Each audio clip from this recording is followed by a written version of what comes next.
Good morning student. मेरा नाम रोशनी राजपूत है। आपको याद होगा हमने लास्ट क्लास में क्या पढ़ा था।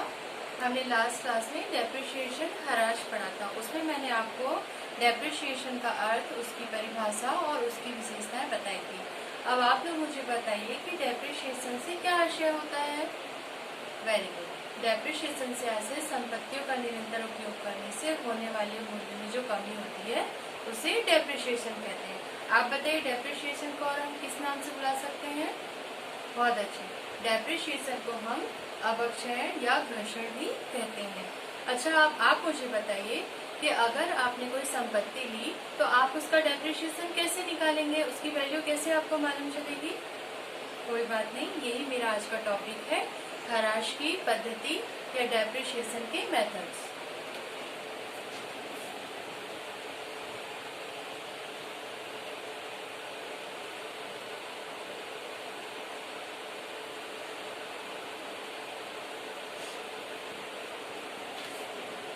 वैसे तो हराज की बहुत सारी पद्धतियां होती हैं, लेकिन व्यापार में मुख्य दो पद्धतियों का ही उपयोग किया जाता है। वही मैं आज आपको बताऊंगी। पहली पद्धति होती है स्थायी किस्त पद्धति।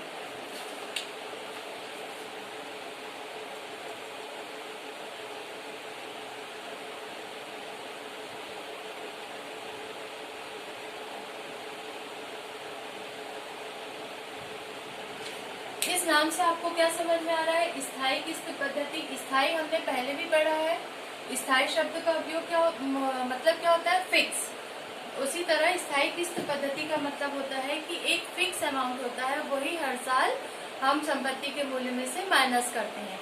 स्थायी किस्त पद्धति में उसको जो लाने का व्यय होता है या जो उसको लगाने की लागत का जो व्यय होता है वो सारा उसके क्रय मूल्य में जोड़ दिया जाता है। लेकिन अगर इसके अलावा कोई अवशेष मूल्य होता है तो उसे हम संपत्ति के मूल्य में से घटा देते हैं, माइनस कर देते हैं। ठीक है। स्थायी किस्त पद्धति को हम मूल लागत पद्धति भी कहते हैं। मैं आपको स्थायी किस्त पद्धति एक एग्जाम्पल से बताऊंगी। एग्जाम्पल के पहले हम इसका मेथड देखेंगे।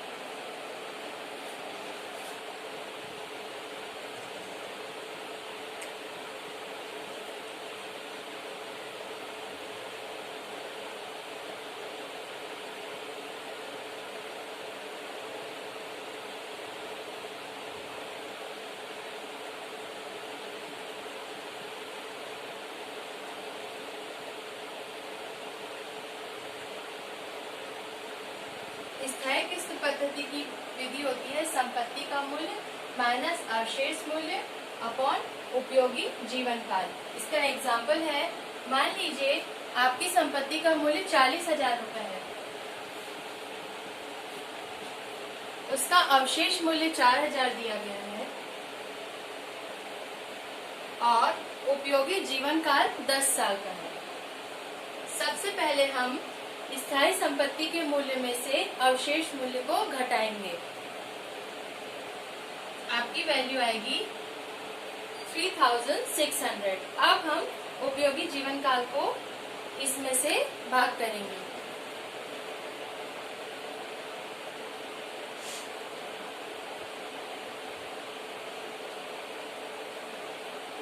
हराज क्या आया, 3600। अब हम कैसे कैलकुलेट करेंगे। मान लीजिए फर्स्ट ईयर में हमारी वैल्यू क्या थी, 40,000। हमने इसका स्थायी किस्त पद्धति से डेप्रिशिएशन निकाला तो क्या आया, 3600। इसे हम माइनस करेंगे, वैल्यू क्या हो जाएगी, 36,400। अब सेकेंड ईयर में जब हमको दोबारा इसका हराज लगाना है तो हराज की वैल्यू आपकी यही रहेगी, इसमें कोई भी परिवर्तन नहीं होगा।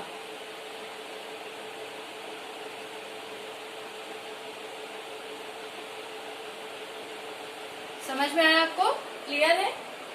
ये आपका स्थायी किस्त पद्धति की विधि और ये मैंने आपको एग्जाम्पल के द्वारा से समझाया है। यही मेथड आपका आगे की साल में भी लगता जाएगा। आपकी जो हराज रहेगा वो 3600 रुपए ही रहेगा, इसमें कोई परिवर्तन नहीं होगा। अब हम इसकी दूसरी विधि का अध्ययन करेंगे।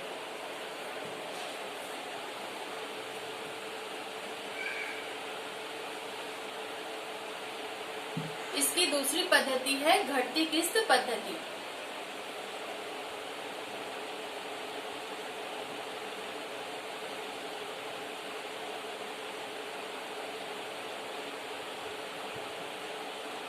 बच्चों आप मुझे बताइए घटती किस्त पद्धति से क्या आशय है? घटती शब्द का मतलब समझ में आता है आपको? Very good. घटती का अर्थ होता है जो लगातार घटता जाता है, यही हमारा घटती किस्त पद्धति का अर्थ है। घटती किस्त पद्धति में हर साल संपत्ति का मूल्य घटते हुए वैल्यू पर ही निकाला जाता है। पहले हम घटती किस्त पद्धति का मेथड देखेंगे।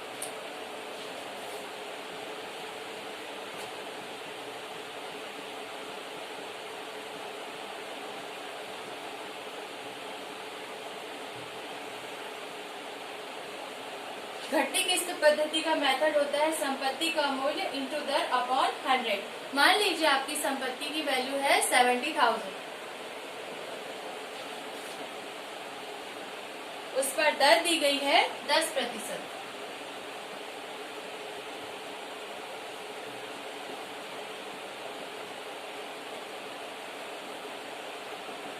अब इसमें डेप्रिसिएशन कितना आया? 7,000 रुपए। अब हम इसका कैलकुलेशन कैसे करेंगे?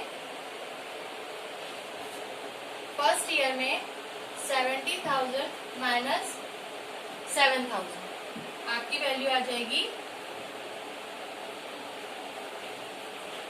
63,000।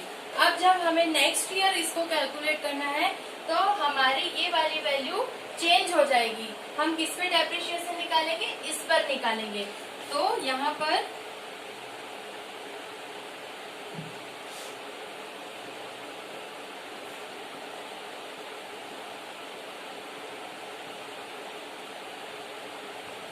क्या वैल्यू आएगी अगले साल हराश की? 6,300। अब 63,000 से हम ये वाली वैल्यू को माइनस करेंगे।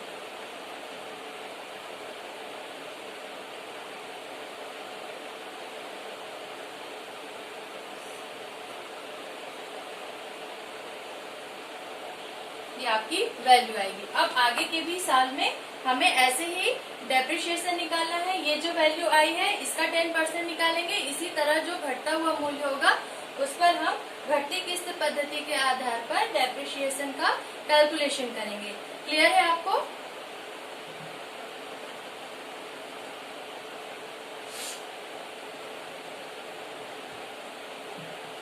तो बच्चों इस तरह आज हमने हराश की पद्धति का अध्ययन किया, जिसमें हमने 2 विधियों का अध्ययन किया है। पहली विधि है स्थायी किस्त पद्धति और दूसरी विधि है घटती किस्त पद्धति।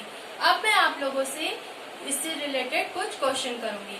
आप मुझे बताइए अगर क्वेश्चन में अवशेष मूल्य दिया गया है तो हम उसका क्या करेंगे? बहुत अच्छे। अवशेष मूल्य को हम संपत्ति के मूल्य में से घटा देंगे। घटती किस्त पद्धति से क्या आशय होता है? बहुत बढ़िया। घटती किस्त पद्धति से आशय होता है जो संपत्ति के घटते हुए मूल्य पर निकाला जाता है। अब मैं आप लोगों को आपका क्लास वर्क और होमवर्क दूंगी। ये आपका कक्षा कार्य है, ये आपको यहीं पर करना है। प्रश्न है रिक्त स्थानों की पूर्ति कीजिए। पहला, हराश की मुख्य फिल इन द ब्लैंक्स विधियां हैं। सेकंड, घटती किस्त पद्धति में हराश की राशि प्रतिवर्ष खाली स्थान के मूल्य पर निकाली जाती है। थर्ड, स्थायी किस्त पद्धति में संपत्ति का मूल्य घटकर खाली स्थान हो जाता है। ये मैंने आपको बताया है, इसे आपको यहीं पर करना है। गृह कार्य आपका, एक यंत्र को 50,000 रुपए में क्रय किया गया, जिस पर प्रतिवर्ष 10% की दर से हराश अपलिखित किया गया है। हराश की राशि ज्ञात कीजिए। Okay, thank you.